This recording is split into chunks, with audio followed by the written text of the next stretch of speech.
Welcome to today's social system mapping deep dive session for today, May 18th, 2020. I am your host today. I'm Christine Capper, for those of you who don't know me, and we do have a number of people that I have yet to meet, so that's always exciting to me.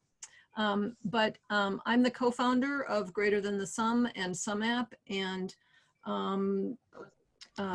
usually host these sessions, but my spouse and business partner Tim Hansen is also with us, and our intrepid helper Kara is doing the managing the technology. So there's really a team of us.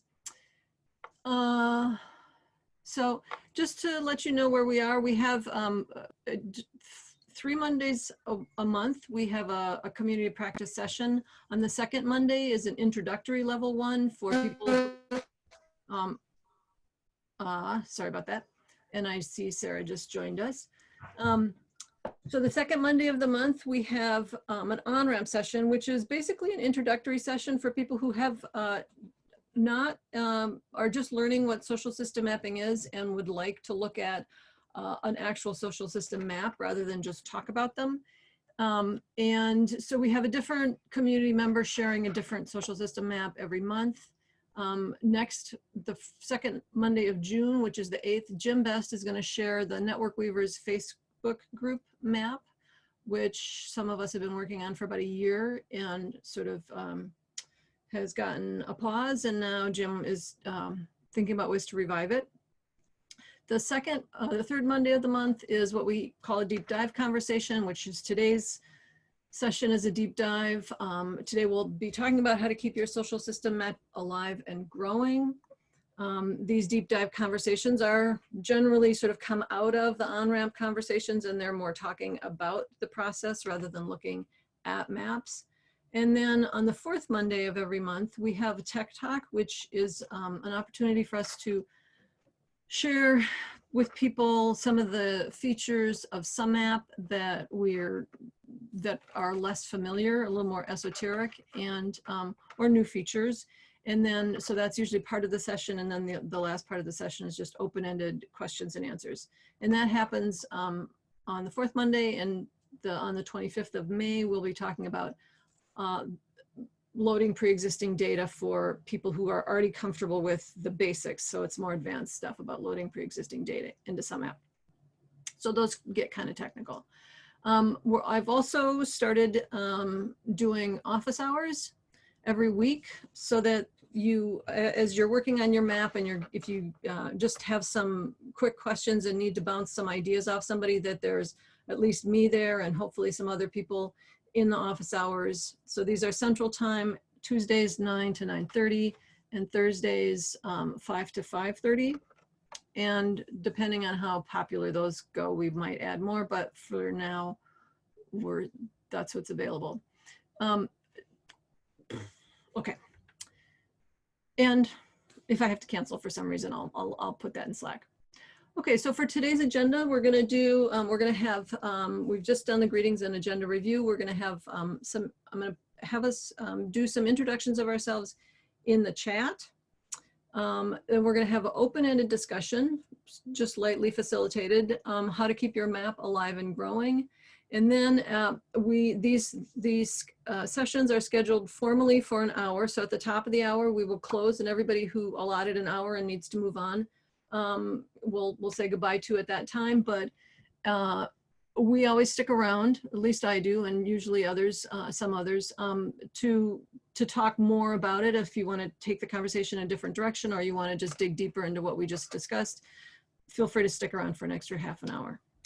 So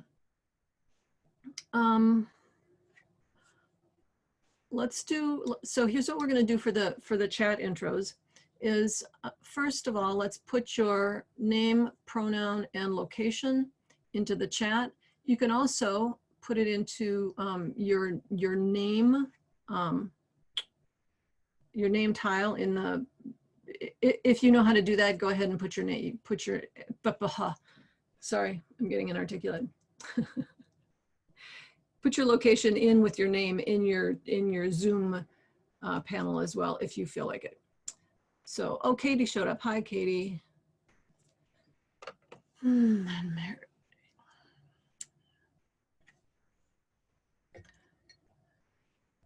So it's fun to see, yep, people from all over the world, which is wonderful.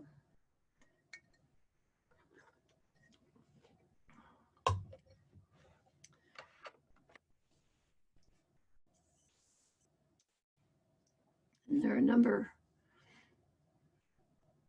Okay, is that it? Okay, then the next one is what you're curious about in today's session. Just one big piece of curiosity.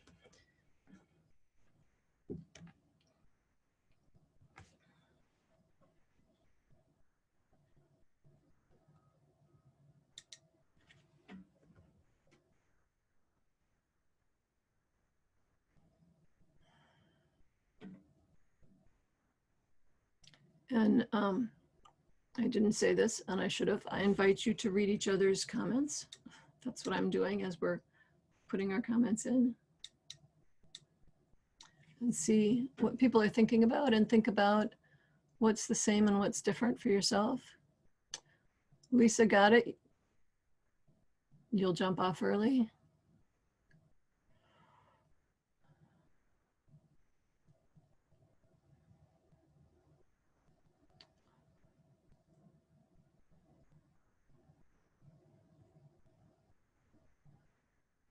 Hi, Kiba.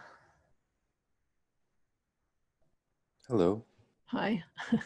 We checked all our sound earlier, and I just noticed that we didn't check yours, so I'm glad you said hi. Now we know we can hear you. Thanks. Okay. Then what's one kind of transformation that you would like to see in the world? I know we all want to see lots, but what's high on your, close to your heart today?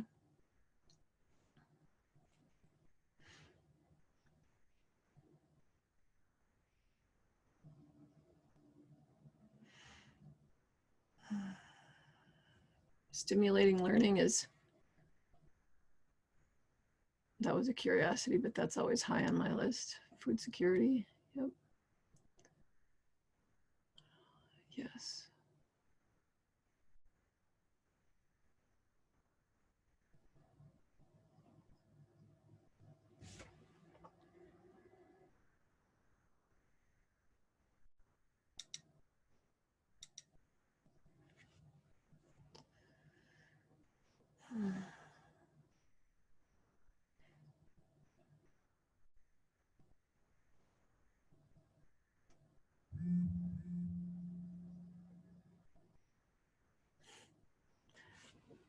Thanks. Then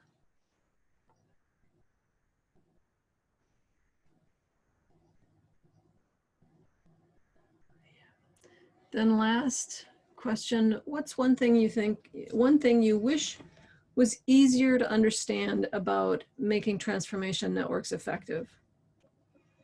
One thing that would be really helpful and could be easier to understand, or you wish it were?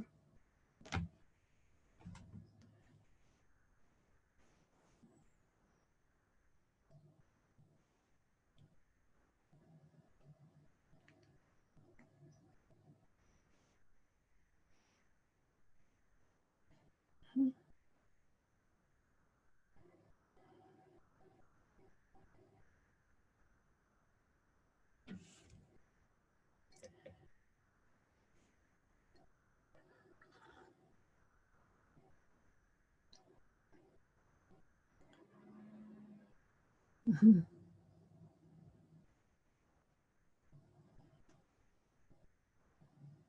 Mm-hmm.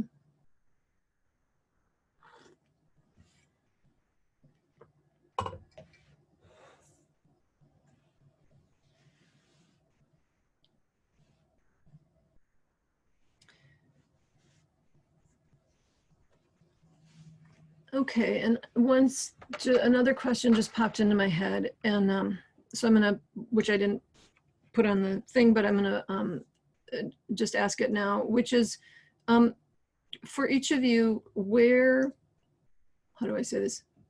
I know some of you have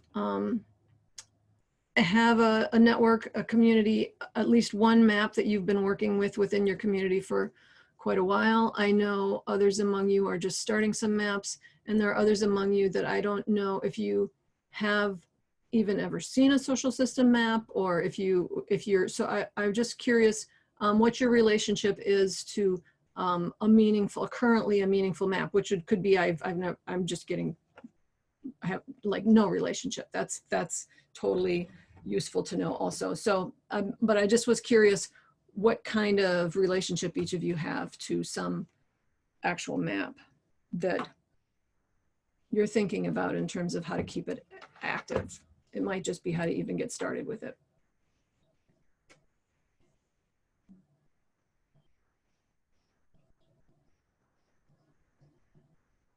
So the invitation is to put that in the chat also. I think that will help us as we talk about this.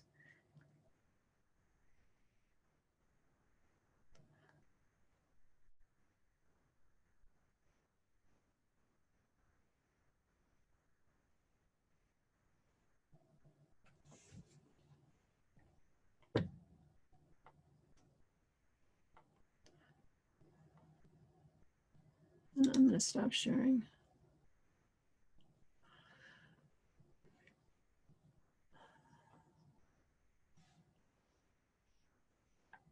Okay.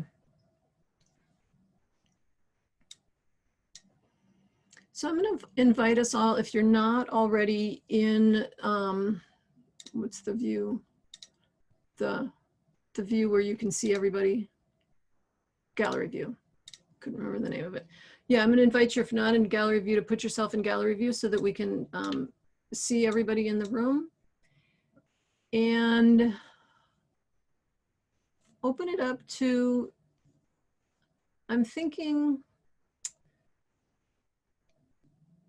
so I guess, okay, so maybe I'm just trying to think. So sorry, I'm thinking of, there's three people in the room that okay, I'm sorry. I didn't plan this out very well. And then I'm still sort of looking at people's chats. So let's talk about, usually I have sort of a framing that I like to do before opening it up. And this time I just felt like, well, I can't frame this any better than anybody else can, but what I'm looking for in my head right now is what's the framing for this conversation. And I think, Lisa, I see your head nodding a little bit. Do you have some thoughts, framing thoughts that you were one of the people I was thinking of asking to kick us off. So do you mind? I was nodding at the chat. I was reading. I could use some help. I know Sarah's on the line too, but I think there's a few categories and maybe we could just pick a couple categories. Are you wanting to just have an open conversation, or were you thinking about breaking out? I was thinking of having an open conversation, but since I'm really, and it's probably a bad idea to start to, I was going to say we could vote on breaking out too. Well, I see, and I mean, others can also add into chat, but I'm seeing like how to start. Like you have some data, so we could do how to start, and we could do like once you're in it, how to kind of keep it alive. And those are, I'm seeing two of those categories coming out. I'm seeing a lot about similarities and differences as well. And you know, what people are wanting from a map. So how to start, how to keep it alive, what people are wanting from a map. And how can we get that? Because there's like specific things in there. So those are my initial ideas. Yeah. So and then we could do some brainstorming on each one of those and what we've all learned about each part of those steps. Okay, that sounds good. Do you have a suggestion? So I'm thinking the start, continuing, and then what people want is a good structure. And how to start, should we have some people who have done starting and feel like they have some thoughts about starting, start with them talking a little bit about how they've done that? Yeah, maybe people who have started a map and have ideas about that could raise their hand if they're willing to give some ideas. And then if you have questions, maybe put the questions in the chat. Would that work? That sounds good. Okay. So starters. Cindy's a starter. I know of Katy, Ben. And Ben has raised his hand. Yeah. Sarah's Twitter. Yep. So for me, Kumu was just too crazy to start learning. I couldn't wrap my head around it because I had 200 people to put into that. So I did a Google spreadsheet, and then I uploaded the data into sumApp, and now sumApp is helping me learn Kumu, and so I came to it at a different way than most. But I think for me that was a lot easier than trying to figure out Kumu and then go the other way around. Cool. So Ben, you want to talk about your getting started process?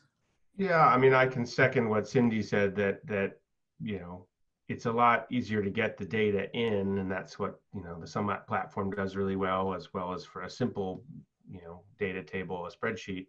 Getting it to look really good on Kumu, to me, is, you know, that's where my own skills and capacities were limited. So finding someone to do that with, as a key partner, Jim Best, and then also getting support from the two of you was key to getting, you know, what became a pretty complex map pretty fast, to look good, to be usable. The other thing I think that's somewhat unique about the map that we have for the Now Global Gathering is that we used it as a registration tool. So if people wanted to participate, they got themselves, they at least had to do what they would do to get themselves on the map. They of course had the option to opt out of being visible on the map. And I would say 95% of the registrants want to be on the map. Not everybody winds up completing their profile fully, but at least we get them on there. So I would say one piece of advice I have about starting is to not worry about getting the survey data perfect. Mhm. You know, just start somewhere, because one of the things that's wonderful about sumApp and Kumu is that you can keep adjusting it from what you're learning in it, and you can iterate with it. So, you know, when we started on the map that I'm working on, which is a group of funders and implementers in kind of biodiversity conservation work in the lower Mekong, you know, we just started with some initial information about what type of organization you are, geographic information. And then once they started seeing it, and we all started kind of digging in, we said, oh, we'd like to know this. And then we could do another layer on it. So yeah, don't get too, there's no perfection in this. It's just starting somewhere. Do we have other questions about getting started? Or any of you, the other people who are really familiar with starting, that would like to add more thoughts about getting started before we get into keeping it alive? I can add a couple thoughts about starting, which are, I agree, it's like, don't sweat the questions too much, or don't worry about that too much. But I also did find in the first map that I created, I definitely had the experience of wishing I had asked a couple of questions differently. So it's really important to be thinking about, you know, which are the questions where you want to be offering just one, you want to have people select one answer in a drop down versus being able to select multiple, and how that translates to how that is visually represented. Mm-hmm. And then, you know, where do you want to be asking open-ended questions and how to balance those? Mm-hmm. And then just how helpful it is to get user input. So either through a series of interviews or a survey, to really understand what do people who are going to be on the map want to know about each other, and then designing for that. It's really helpful. Yeah. This is Gladys. Can I ask a question? I don't know how to raise my hand since I got this picture on here. Yeah. I wish, Katy, that you would talk a little bit more about those categories, about, you know, deciding. The first thing I was getting from this is that we really need to find a way to decide what the scope of our, who do we need to have on this map, and who not, because I think that was a really helpful thing for me to begin thinking about that as y'all were talking.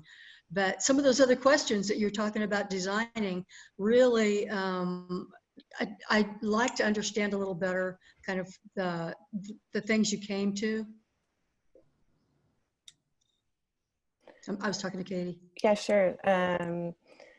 Well, I mean, for me, it feels like there's always this tension, because from a visual point of view, it's always so much nicer to have, you know, things look more categorized. So kind of like with the segments, you can only pick one segment for people to search through, and those are so easy and nice to represent visually. But when you start giving people the ability to select multiple options for something you want to represent, like for example, you know, if you're working in a system, say around water issues, you know, you want to be asking like, what do you work on around water issues? Is it water quality? Is it water supply? Is it, you know, water access? And if people are working on multiple of those, and then you create a Kumu view that shows people's connection to, you know, maybe you're clustering around water issue, then it can start to look really messy and not be that visually interesting,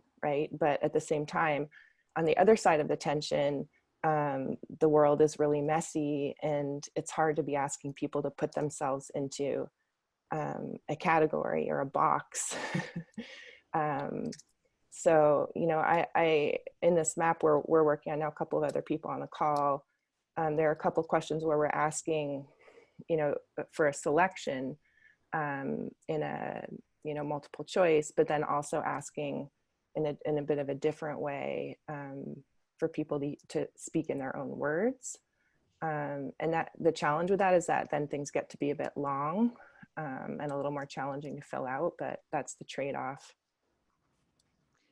Katie, you said when you said there's a tension, it made me want to say pretty much everything we do is a tension, because we're trying to get at living human relationships and beings. And so we're trying to represent something that in reality is alive and super dimensional and super complex, and we're trying to do it in a two-dimensional, visual, flat, technological, digital way. And so there's always there's tensions throughout mapping. And so one of the things that I just started to realize is that mapping is all about navigating the tensions and being aware of what are the relevant tensions to worry about and to navigate. But there's always tension. So there's never easy answer. There's never an answer that fits all contexts, and there's never a black or white answer, but it's always, and that is part of the mapping process. Like, to me, that's part of the learning, and part of the point of having a map is to have the opportunity to grapple with those tensions collectively and so you know, is it going to be a checkbox and how many, or an open-ended text field? That's a rather simple technical tension, but but those kinds of things can quickly turn into deeper tensions about the network and transformation. So I just wanted to add that. Any thoughts? Does anyone want to speak to the process? So we've sort of talked about the technology stuff, but the social process of beginning, of who do you start with? What's your sort of process plan for getting people into this original beginning map before we move to the keeping it going? Anyone? Sorry, what was the question again? I was busy answering someone in chat. Thanks for doing that. Anyone who has a map that they've been working with for a little while, at least, want to speak to the human process, the engagement process of getting people, the initial starting up of getting people into the map. Katie answered that a little bit in the chat too, and it was one thing I was going to suggest, is starting with kind of a pilot phase or a beta test phase, where you have a few people who have energy for it and are willing to try it out, and you can kind of get a ripple effect and then they also are willing to kind of dig in and do things. So that's one process step, is to think about that. And then we talk about the 3 roles a lot in doing system mapping, of the visionary role, So, you know, having at least kind of those 3 roles, it could be all in one person, but covering those and having more of a group of you doing that. So having a visionary who really can kind of see the benefit of this map for your network, having a technical person who's willing to dig into the details of that, and then having a sense-making person who once the map is started, can dig in and ask questions of the map and help the network ask the questions. And sometimes setting up, having some people who kind of gravitate towards one of those roles in the beginning can help with the process too. I don't know if you need to have all 3 of those roles, and I don't know how we feel about that, but for me, it's been helpful to kind of think about all 3 of those roles from the beginning. Thanks. So there is a good question here. What questions do I need to answer before beginning? And I don't know if we have time for that, but it's one to kind of mark and think about, I think. yeah, let's think about that. And maybe, I don't know if anybody, yeah. There is also the, I think it might be helpful, the learning, the knowledge base. So the knowledge base can be a good place to go look at what are other maps, what have questions people done for connections and different parts. And yeah, Kara just put a link to that in there also. Yeah, And so hi, that Michael. can be a good resource too. Yep. Hi, folks. Hi, folks. Sorry. Hi, Michael. Just noticed you just jumped in. Thanks for joining us. So let's move to, once you have your map going and you've had at least one iteration of it, so one round of question making, survey setup involving people, and some portion of the population has responded and put information about themselves as well as information about their relationships to others in the network. At that point, and Tim and I have worked on a lot of maps, and what often happens is people share the map, they tell their population how cool it is and how they can use it, and then it sort of gets forgotten about. So the main question here today is, what can we do? What have you people in the room done? And what can we think about doing to actually take that map from just being an artifact that was made and was interesting for 10 minutes and turn it into something that is actually useful to a significant enough portion of the population in the network to help them actually think differently about what it means to be a network and what does it mean to transform a system, and to use it for sense making. So I keep saying that's sort of the bleeding edge of this whole practice. Now we kind of have got down how to make the things, and we've got the tools. And so the bleeding edge is, how do we really embed these maps into the sense-making functionality and driving directional decision-making for a network. Sarah, I see Sarah, we haven't heard from you, and I'm just going to pick on you and ask you to make a comment. Unless your mic isn't working, because I don't think we've heard your voice yet. No.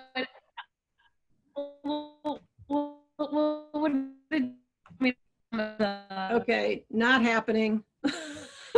Sorry, dear. Mary has her hand raised too. Yeah, Mary. Let's have Mary talk. Okay. We used a map as part of a conference, and the conference was around an action agenda. So using mapping as part of the registration was really helpful in terms of making connections or seeing profiles of the participants that would allow moving to action more realistic. After the conference, we continued to use the map in terms of actions going forward and who wanted to move forward with what actions. Can you say more about how did the map help define those actions and the people who were part of them? It was a track for a grassroots leadership track as part of a larger conference. So within the conference, in this track, there were 3 actions came out of the track itself. And then that was at the very end. And then the post-conference, we asked who wanted to be involved with those actions and who actually wanted to be a convener to move those actions forward. And did you use the map to ask those questions? Yes. Oh, cool. We added questions to the survey. Yeah. And then sort of gave another view of the map. Yeah. Oh, cool. So if I hear you correctly, sort of like mid-conference, you added a survey question, asked people to... No, that's what we probably ideally would have done, but the actions came at the very end of the conference. Okay. Through a facilitation process. And then post-conference, okay, we asked who wanted to move forward with those. Yeah. So that's, to me, a really good illustration of sometimes we make a map, we present a map, and we treat the map like it's done. And what we want to treat the map like is it's what else can it tell us and what can we add to it, and to just keep iterating with it. And so like Sarah and I have done a conference, 3-day conference, and Mary was there, where we added questions in the middle of the conference and asked people to do it again, but whether it's in the middle or right after or whenever it is, to continually be thinking about, as it's helping you sense make, how can we help it? What can we do with it to help us do that even more? So and one reason or one value in it was it wasn't that the conference was over and nothing else was going to move forward. It could have, work could be more on a continuum as opposed to annual conferences of start and right, sort of thing. Yeah, that's a really good point. That it's just it's emergent, and so it can just keep emerging and adapting. Yeah. Ben, do you want to go ahead, Lisa? I have some ideas about keeping it energized for it. So I don't know how many of you have seen in a previous call, I think it was just the last one where you shared a map. There's kind of a structure that sumApp has been helping think of, like there's different layers of the map. So there's the directory view, and then there's the connections view, and then there's when you really want to dig in to the overall system view, and you can do you know, sort of the shadowing part and stuff. And what I've done in meetings is just take one of those and just do 5 minutes every time our network is having a meeting to say, hey, here's one way you can use the map, and demonstrate that. But I also try to get their questions in the network about like, what are they really wanting to learn from each other? What are things they would really love to connect between the annual conference? And I'm trying to like show how the map could answer that question for them, or the map can help them with that. And it helps create some of that independence too. So they're not just having to go to it if you have the network guardians or network coordinator to do that. And so that's one idea. The other is keep sending the link out. So one of the things that's showing up is that sometimes it goes into spam. So, you know, thinking about that, but also just kind of keep sending their links to them and saying, hey, there's new people on the map. More connections to be made. And when people are seeing that in the meeting, that they're not, like some of the people have filled out all the information and some haven't, it's motivating to them to go in and add their information. Those are my ideas. I've got a question on that. Can I make a question? Mm-hmm.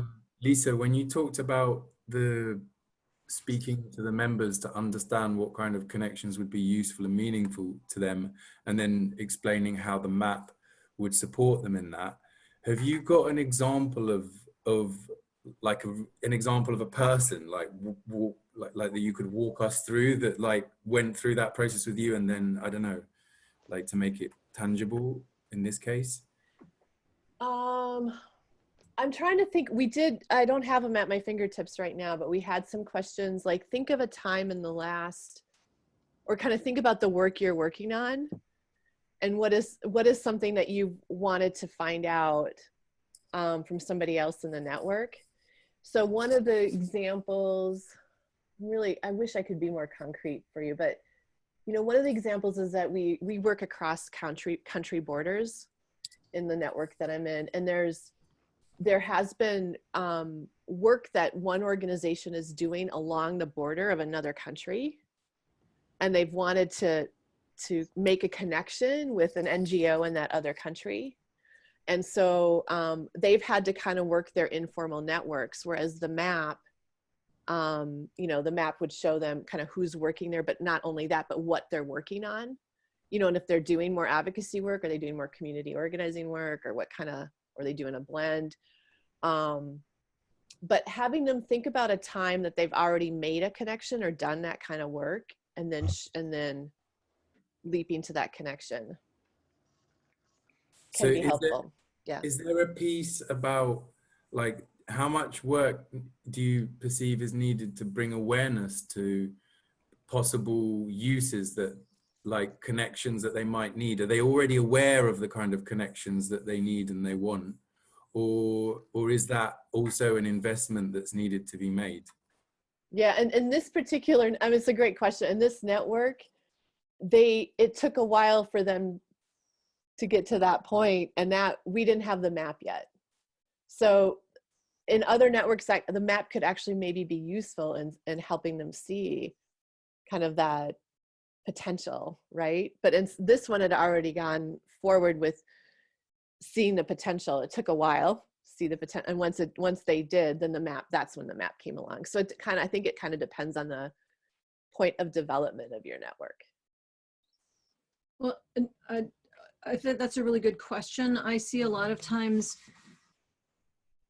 there's a really big range of understanding in a network about what's the value of a network and what's the value of the connections. And I think that generally the map can help with that, but my feeling is that that's part of the learning process, because if you don't, so it requires lots of activities around, you know, what could I get from this network? What could I give to this network? What's the you know, like, why are we even in a network? Just really good generative questions to get people to think about in their own specific context. Why does it even matter to be a network? Because without that, they'll just look at this and say, what is it going to do for me? And it's like, well, it's not really going to do a whole lot for you. It can answer a lot of questions if you have them, but if you don't have those questions, it's not going to be very useful. So it's important to use the map to help us think about what kind of questions could we even be asking the map. So it's really circular, but it is, and that is, to my mind, sort of the goal of the mapping, is to help us think differently about collaboration and collective impact and transformation. Well, one thing I just wanted to share on that, because I'm working with Katy on this, and when she did the introduction to the map, she actually put some questions that could be answered by the map, which I thought was like made so much difference. When I looked at that, and I was like, oh yeah, of course, I could do, you know. So I thought that was really helpful. That's great. Katy, did you want to speak to that? Well, yeah, I think that was a good point. I do think that's helpful, but also just thinking of, like, for me, it feels like you're kind of building a muscle, right? We don't tend to think naturally in these ways. And so, you know, in our day-to-day work, to think of, oh, I'm starting this new project, and, oh, I'm going to go to the map and see who's already doing that kind of work and connect with them, right? So I feel like as network weavers and managers, like we need to be constantly helping people in our networks build those muscles and build that culture together. Yeah. So as you know, every time, someone mentioned this earlier, in every interaction, weave in the map and help people go to that. And another thing I think can be useful is, you know, in terms of orientation, because often for new people, like we look at the map and it's overwhelming. We don't kind of know how to make sense of it. And, you know, I noticed the different ways that people put instructions in the map pane, like the main pane of the map in Kumu.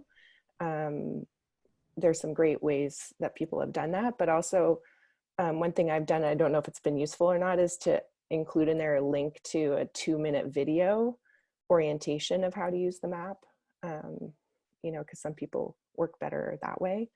But yeah, I just think anything we can do, and I'm curious to hear from other people on the call. And Sarah, it's too bad you're, I don't know if your internet's a bit more stable now, but it was hard to hear you. But I mean, you've been working with the REAMP network for so long. Like, I'm curious to hear more from you about like what you found, what techniques you found to really get people, like, to keep that map alive over a period of time. Yeah, Sarah, do you want to just try He's your? answering in the chat. Yeah, I know that, but I was just going to see if she wanted to try her mic again.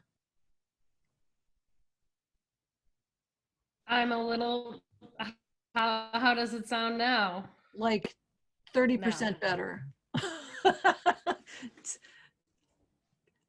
I'll read. How about if I'll just read what Sarah's been adding, because I think it's really useful. So first one is from Sarah from the REAMP network. We always show people how to use the map during our orientation process, and that has been a good way to spur people to realize the power of the network and to think about who they want to connect with.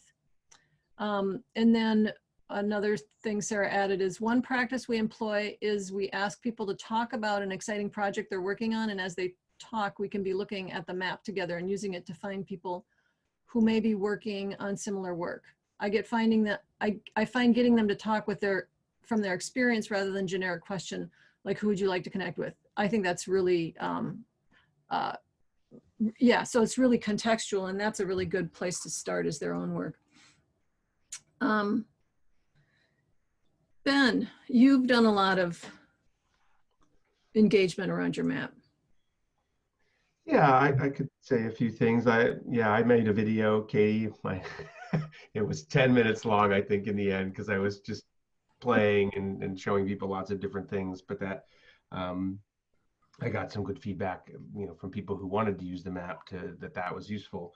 I think, you know, just having the map be there and be visible, even if people aren't going to use it, has had an impact for the Now What Global Gathering, because it's created a sense of this, you know, it's a virtual gathering, people all over the world, you know, an average of 300 plus people per iteration. We've done 4 of them now.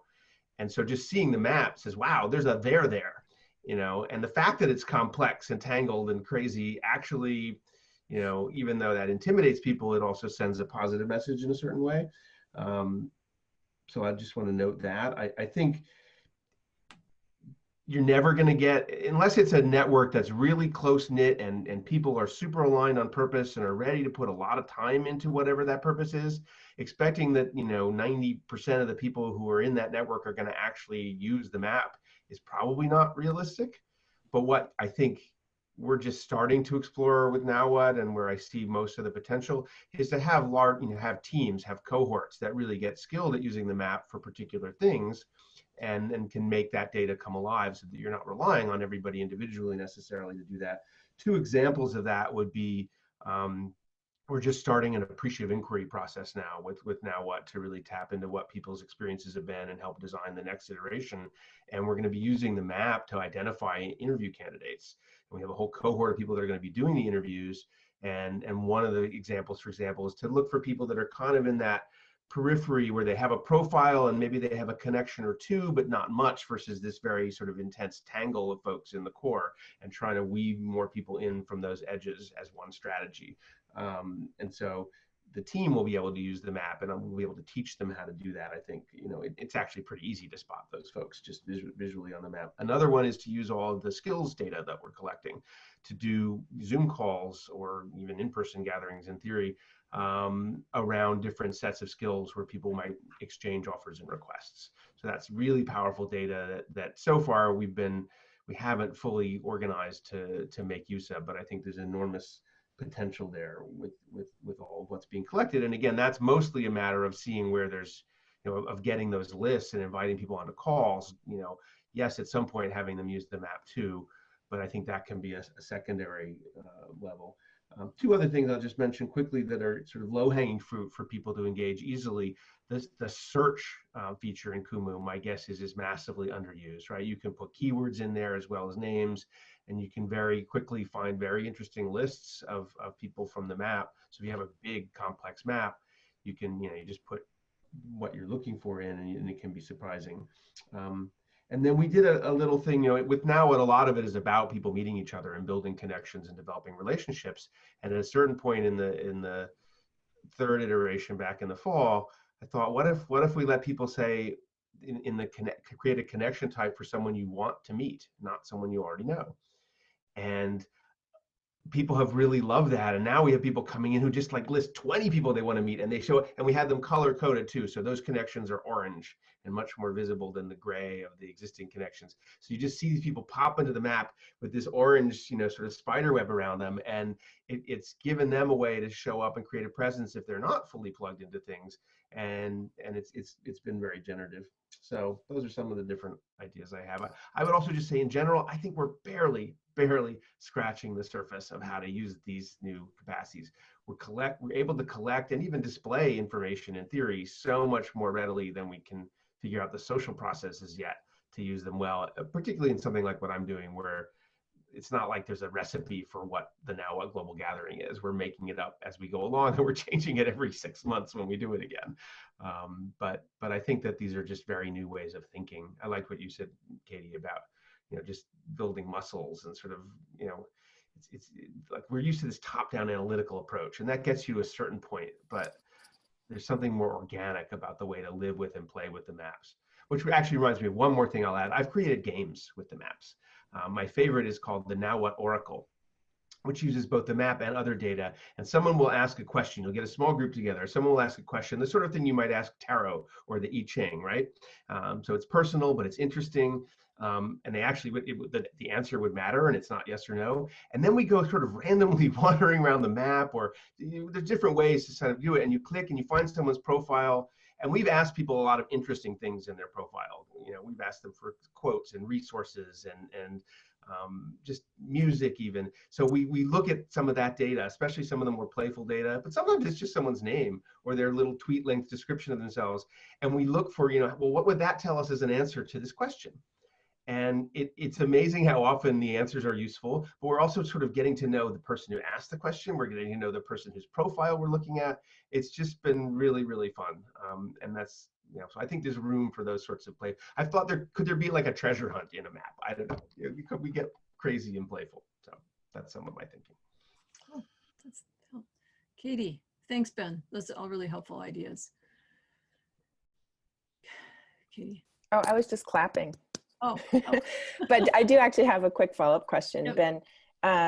The relationship type of wanting to connect with somebody, as a kind of backbone, do you do anything to support or foster that? Or do you just really leave it up to people? Like, how do you frame that with folks? Well, like all of these things, we've done, if we've done anything, we've done like 1% or 5% of what's possible. But yes, I know personally, I've, spotted things on a map like, oh, look, that person wants to meet you, and told them that. And then they've gone out and made that connection.